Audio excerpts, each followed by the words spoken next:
think Vice President Duterte said that she is not endorsing any candidates for senator. Dahil na-scam na daw po kasi siya.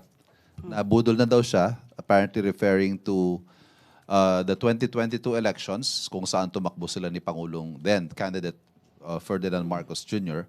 under the platform of unity and transparency. Kaya ayaw na daw po niya kasi nabudol daw po siya. Baka sabihin ng mga tao'y mabubudol na naman sila pag nag-endorse siya. Kung hindi po siya nag-endorso, bakit meron po tayo napapanood na campaign ads na kasama po niya at pinagmamalaki niya ang naging trabaho o performance kung mayroon man ni Senator Bato? Ano po ba ang maitatawag doon? Siya po ba nagsasabi ng katotohanan dahil meron po siya in-endorse na kandidato? Pangalawa po, kung na-scam po siya ng Uniteam, is it not the other way around? Hindi naman po siguro inakala din ng miyembro o ng mga miyembro ng Uniteam na mabilis magagastos ni VP Sara yung 125 million pesos na confidential funds in just 11 days. Hindi naman po siguro inisip nila yon at nagbigay ng tiwala sa kanya. Hindi rin po din siguro inisip ng Uniteam noon na siya may mga kakilalang assassin. At hindi rin po siguro inisip ng Uniteam noon na ang gustong continuation, kasi parang meron po sinabi na dapat may continuity.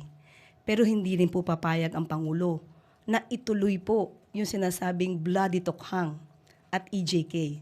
Maaaring isa po yung sa mga dahilan kung bakit inayawan din ni VP Sara. Dahil hindi po lahat ng ginawa ng dating administrasyon ay susundin ng pikit mata ng Pangulo. Thank you. Ace Romero, Philippine Star. Yusek, balikan ko po yung ICC. When PCO Secretary Jay Ruiz issued a statement Sunday, he said, we heard about the supposed arrest warrant against the former president. Can we know exactly what was the basis of Secretary Ruiz, yung basis ng kanyang information for that? Okay, papansinin niyo po, nagbigay po siya ng statement Sunday. Lumabas na po yung article sa Rappler Saturday night, 10:20 p.m. So hindi lang naman po ako, hindi lang din po kayo, hindi lang po si Secretary Jay ang nakarinig. Pati po ang Pangulo, ang dating Pangulong Duterte ang nagsabi mismo na siya'y nakadinig. So hindi naman po pwedeng i-deny ni Secretary Jay na wala siyang nadinig patungkol sa issuance ng warrant of arrest. So, in general po rin, again, yung sinabi niya, dahil marami sa atin ang nakabasa ng article na ito. Kaya sinabi lamang po niya na handa po ang gobyerno na in any eventuality ay a-action po tayo. Yan lang po ang nais niya sabihin. Okay, so it's based on the article. Wala po tayong primary source or any other info from, say, agencies or external sources like the ICC or Interpol? As of the moment po, wala pa po tayong nakukuhang communication, official communication. Pat kung meron na po tayong official copy, ipapakita po agad namin sa inyo. Regarding his statement, Yusek, that the government is prepared for any eventuality, can you elaborate on those eventualities, including yung na-foresee yung worst case scenario in case this happens? Handa naman po ang law enforcement agencies natin kung ano po ang sinasabi ng batas, kung kinakailangan po na iserve yung warrant of arrest because of the request of Interpol. Ano't ano man po ang mangyayari, basta po nasa legal, gagawin po yan ng pamahalaan. So the eventualities would be including arestuhin po yung former president. Kung yan po ang nasa sa batas, gagawin po yan. How about unrest or unrest or baka yung mga posibleng gulo na Ay. idulot nito, handa rin po? Opo, Kasama po yun sa senaryo. pipigilan po natin magkagulo. Ang gagawin lamang po talaga natin ay kung ano yung naaayon sa batas. So, kung tayo naman po, ito naman din po ang pakiusap natin, kung mangyayari po ito. Yung mga tao, ang taong bayan, kung sino man yung mga supporters, makinig na lang po kayo kung ano yung sinasabi ng batas.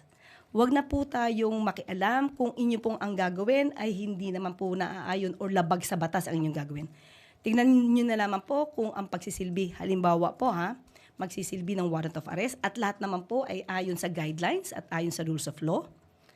Huwag na lang po sanang maging matigas ang ulo ng ibang taong bayan para pigilan to, katulad nung nangyari sa panahon po ng pag-aresto kay Pastor Kibuloy. Salamat po. And Soberano Bombo Radio. Ma'am, good morning. Just want to go back doon sa kay Ahod Ibrahim, ma'am.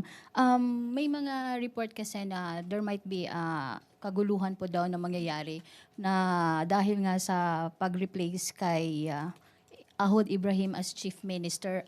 Alam po ba ito ni Presidente kung ano yung magiging impact sakali na natanggal sa pwesto si Ibrahim, and then yung may instruction ba siya sa Armed Forces of the Philippines and other law agencies, law enforcement agencies, kung anong gagawin sa possible na magkaroon ng unrest po sa BARM? Sa kasalukuyan po, wala po tayo nakikitang anumang maaaring maging dahilan para magkagulo kung magkakaroon man po ng transfer of power sa BARM. At ang katauhan po nitong si Chief Ahod Ibrahim, isa po siya sa mga proponent of peace process. So hindi po natin nakikita sa katauhan po ni Chief Ibrahim na ganoon po ang mangyayari. At sabi ko nga po, ang lahat ng detalye pong ito ay sasagutin po ni Secretary Carlito Galvez. On other issues, ma'am, reaction lang from the palace. Representative Robert Ace Barbers urged Malacanang to also conduct an investigation on alleged granting lease to at least 85 Chinese-owned firms by certain LGUs at mag-ooperate sila at ine-exploit ang coastal waters and agri-land sa Bataan, Zambales, and Pangasinan. So accordingly, nakakaapekto po ang kanilang operasyon sa kabuhayan po ng mga local fisher folks. Alam po ba ito ng Malacanang, ma'am? Sa ngayon po, hindi pa po natin nakakausap ang Pangulo patungkol po dyan at aalimin po natin ang pinakahuli na report or reaksyon ng Pangulo patungkol po dyan. Aalimin po natin the soon as possible. Thank you, ma'am. Pia Gutierrez,